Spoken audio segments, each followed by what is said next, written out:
इनकलाब जिंदाबाद साथियों। कमजोरियाँ लगती है, अनशन में थोड़ी सी समस्याएं आ रही है, लेकिन मेरे प्रदेश के युवाओं से फिर निवेदन कर रहा हूँ। अभी सुबह की 8:30 के समथिंग बज रही है।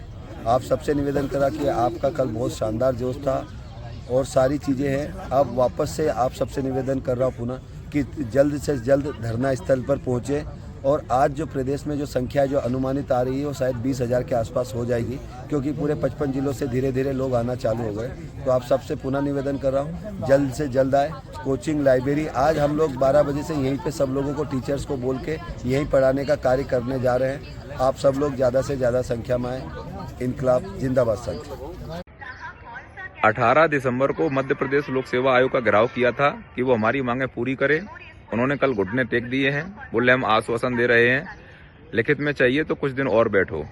तो हम लोगों ने डिसाइड किया है कि आज 21 दिसंबर सुबह 8 बजे 10,000 लोग इकट्ठे होंगे और दोपहर 12 बजे तक 20,000 लोग होंगे। शांतिपूर्ण तरीके से बैठेंगे। आयोग का कहना है कि भोपाल से हो रहा है जो भी हो रहा है। भोपाल ने हमें आश्वासन दिया, हमने आपको आश्वासन दे दिया। भोपाल हमें लिखित में देगा, हम आपको लिखित में दे देंगे।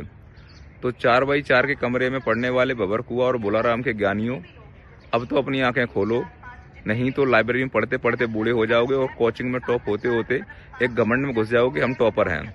एग्जाम ही नहीं होगा तो इस पढ़ाई का क्या करोगे। हम तुम्हारे अधिकारों के लिए लड़ रहे हैं, हमें कोई लेना देना नहीं है। लोग बाहर से आ रहे हैं, तुम अपने पड़ोसी शहर से नहीं आ पा रहे हो।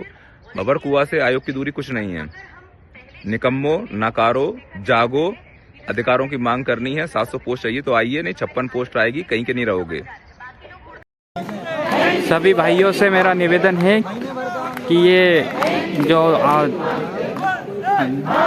प्रदर्शन कर रहे हैं वहाँ पे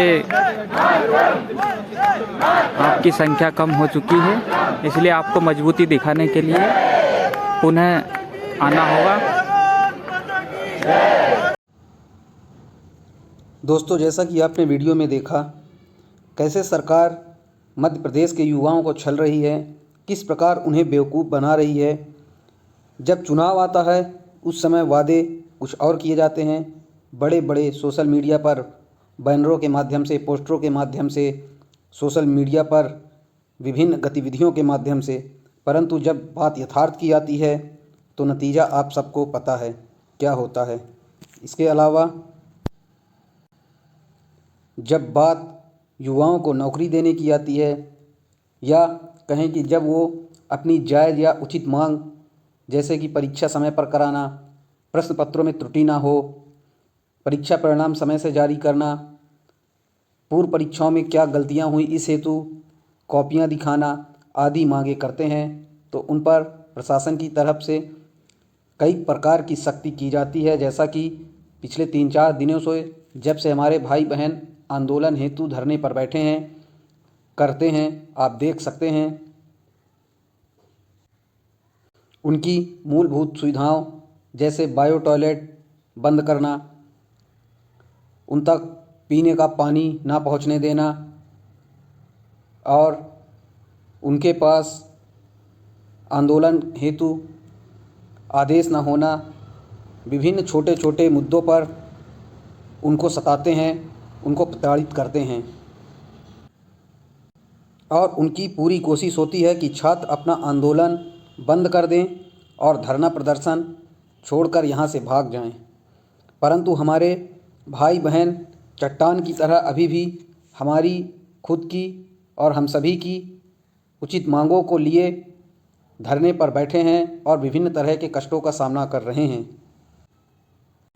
मैं केवल मध्य प्रदेश ही नहीं, भारत के समस्त युवाओं से कहना चाहूँगा कि जब चुनाव आता है तो हमें भी इस तरह का एक कैंपेन चलाना चाहिए।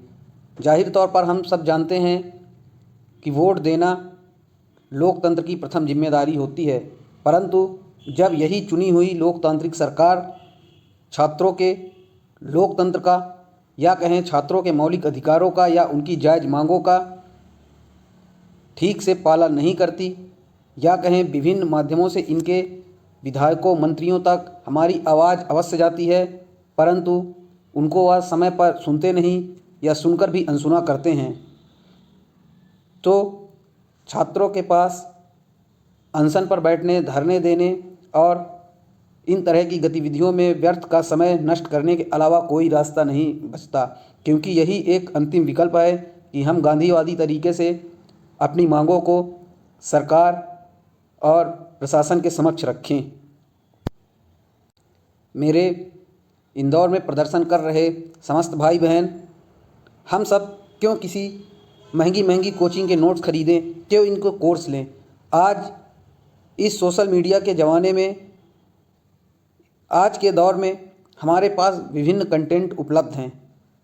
बस आवश्यकता है इस बात की कि हम अपने आवश्यकतानुरूप सामग्री का चयन कर समय से अपनी पढ़ाई जारी रखें।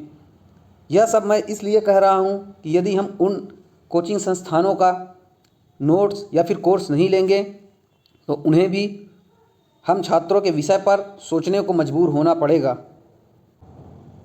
या यदि इस तरह की परिस्थिति उत्पन्न होती है कि बिना नोट्स के हम नहीं पढ़ सकते या बिना अध्ययन सामग्री के हम नहीं पढ़ सकते, तो किसी एक कोचिंग संस्थान पर निर्भर ना रहकर सभी अलग अलग विषयों हेतु अलग अलग कोचिंग संस्थानों या फिर इंटरनेट का सहारा लेकर हम अपनी पढ़ाई जारी रखें।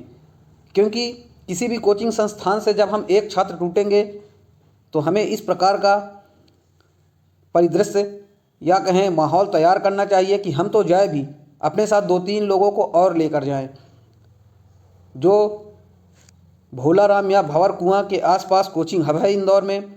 वहाँ के भाई बहन यह बहुत अच्छे से जानते हैं कि जब हम एक को लेकर जाएंगे, वो एक भी दूसरे या तीसरे को लेकर जाएगा, तब इनके कोचिंग संस्थानों पर असर पड़ेगा और यह शायद हम लोगों की पीड़ाओं को समझ सके। यह केवल और केवल कुबेर के खजाने भरने जैसा है। कोचिंग संस्थानों वालों को भी हमारी बिल्कुल सुध नहीं पड़ी है। इन्हीं शब्दों के साथ आप सभी भाई बहनों का बहुत बहुत आभार और अभिनंदन। धन्यवाद।